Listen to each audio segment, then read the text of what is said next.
Good afternoon, everyone. This is Bonnie Lumakad, Raniela Melen, and Pangumpig Giovanni. This is Group 6 with our Chapter 6 report. The first to report will be Raniela Melen.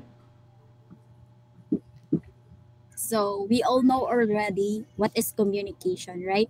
So this is how we communicate. Like we report, we give something na mo'y ma-learn, and then kamo is to give feedback and to listen about what is this topic.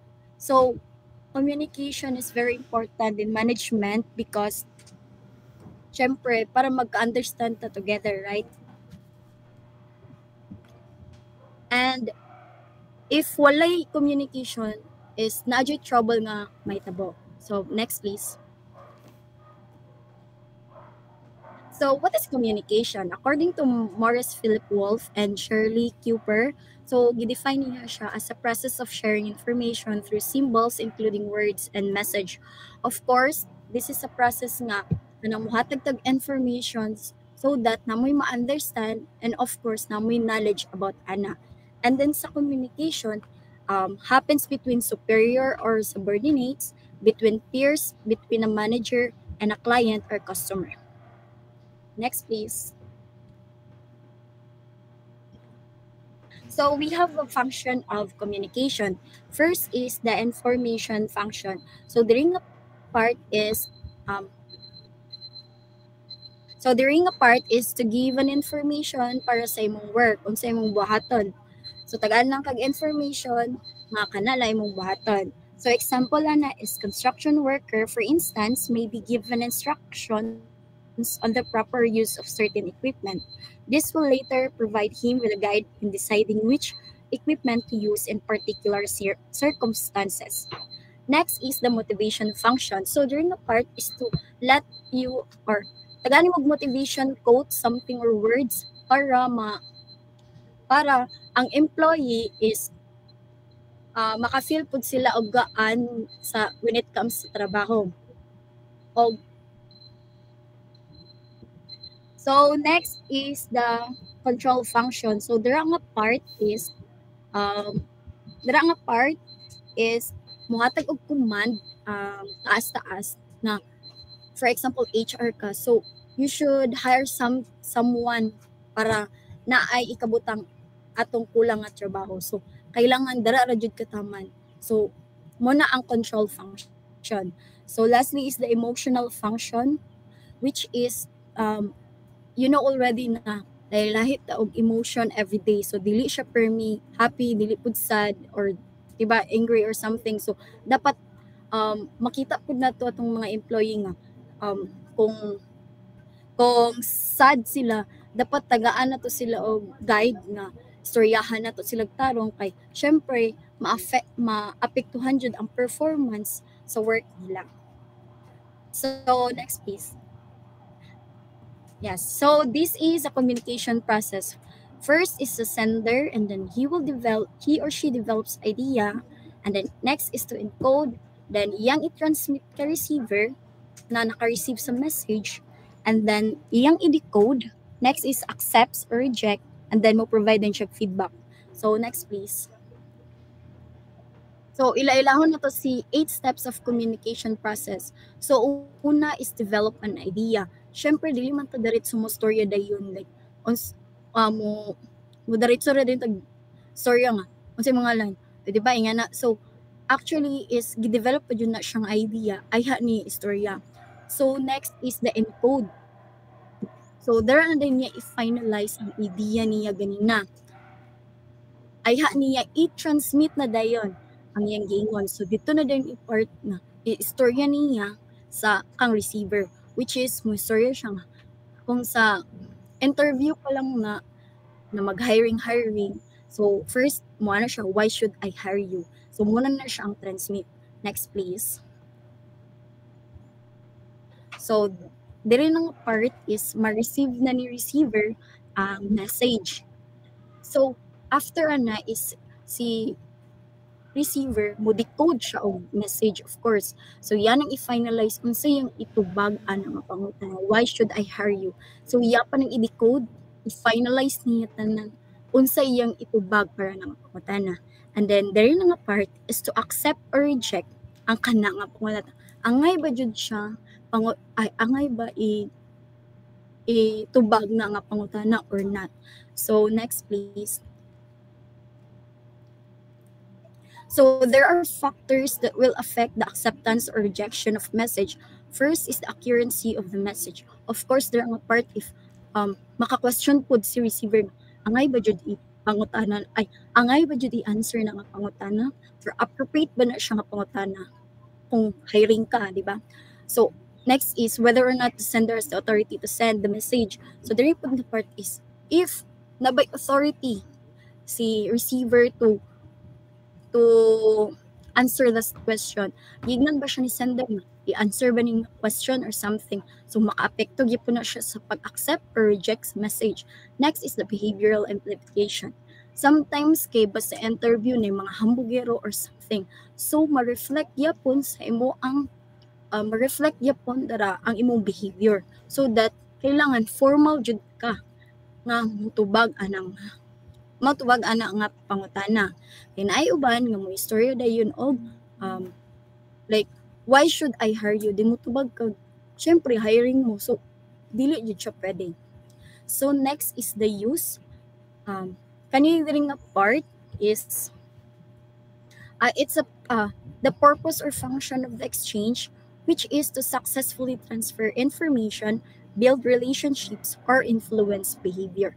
Mao na ang use. And then lastly is to provide feedback, which is dara na din mo feedback si receiver, which is kato yung gidecode nga idea is mo na din tuya ang i-feedback kang sender. Next please. Next palihog. So we have an example. Picture. We have an example. So diri nga sa right side, left side, kay natay encoded message. So, encode ra si sender lang ang naa. And then this sa figure 6.3, nana si encoded and decoded. So nag-exchange na sila og kanang message kumbaga. So next reporter please.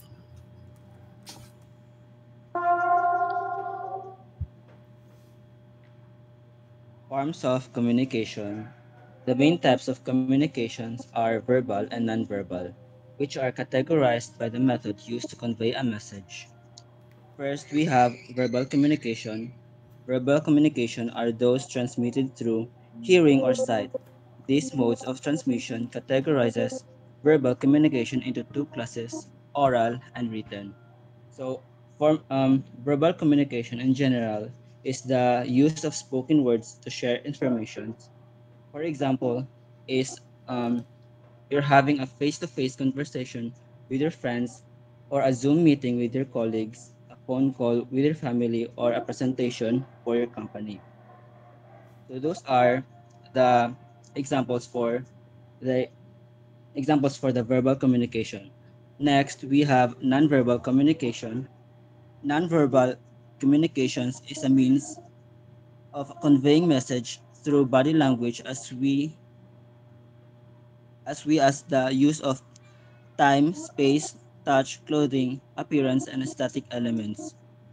So, nonverbal communication is a conveying messages without words through physical expressions and body language. For example, is body language, such as facial expressions, gestures, or body movement. And it could be also eye contact or facial expressions. So those are the examples for nonverbal communication. Next, please. So, the barriers to communication. The barriers to communication are obstacles that prevent messages from being sent or received correctly, and they can be physical, emotional, cultural, linguistic, or perceptual. Other barriers include jargon, distractions, lack of attention, and poor listening. The barriers to communication may be classified generally as: first, we have personal barriers. Personal barriers are hindrances to effective communication arising from a communicator's characteristics as a person, such as emotions, values, poor listening, habits, sex, age, race, socioeconomic status, religion, education, and etc. So the example personal barriers to communications are like internal obstacles like psychological, such as emotions, attitudes, beliefs, or it could be cognitive, such as lack of knowledge, listening skills issues that hinders effective message between individuals. It can also include physiological issues like hearing or eyesight problems and can be influenced by life experiences, cultural background, or general lack of interest or trust in communication process. Next, please. Next, we have physical barriers.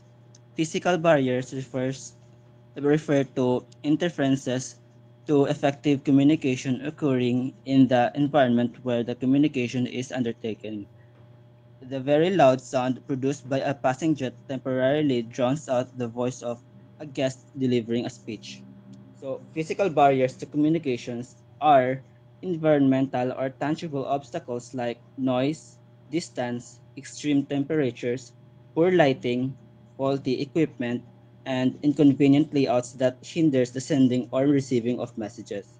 These barriers create distractions, making it difficult to focus and reduce message clarity, leading to misunderstandings and ineffective communications. For example, is